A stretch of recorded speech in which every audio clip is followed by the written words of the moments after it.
സാമ്പത്തിക തിരിമറി നടത്തി സസ്പെൻഷനിലായ ജീവനക്കാരനെ തിരിച്ചെടുത്ത് തിരുവിതാംകൂർ ദേവസ്വം ബോർഡ്.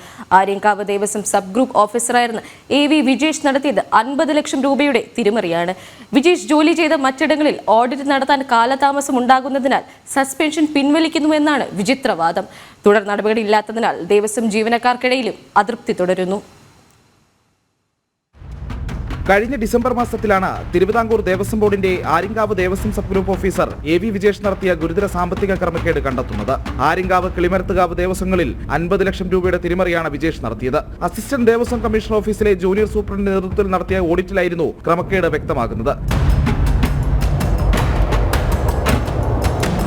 പണം തിരിച്ചടച്ചെങ്കിലും ഭീമമായ സാമ്പത്തിക ക്രമക്കേട് നടത്തിയതിന്റെ പേരിൽ വിജേഷിനെ 2024 ഡിസംബർ 24 അന്വേഷണ വിധേയമായി സസ്പെൻഡ് ചെയ്തു.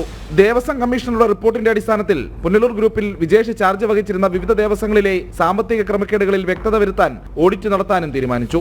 എന്നാൽ പിന്നീടുണ്ടായ ഉന്നത ഇടപെടലുകളിൽ ഓഡിറ്റ് നടപടികൾ പേരിന് മാത്രമായി ഒതുങ്ങി. 5 മാസത്തിനിപ്പുറം തുടർ നടപടികൾ ഒഴിവാക്കി വിജേഷിനെ സർവീസിൽ തിരിച്ചെടുത്തു. മറ്റു ദേവസ്വങ്ങളിലെ ഓഡിറ്റ് നടപടികൾ പൂർത്തിയാക്കാൻ കാലതാമസമുള്ളതിനാൽ അന്വേഷണ വിധേയമായി തന്നെ തിരിച്ചെടുക്കുന്നുവെന്ന വിചിത്ര ഉത്തരവും ദേവസ്വം കമ്മീഷണർ പുറത്തിറക്കിയിട്ടുണ്ട്.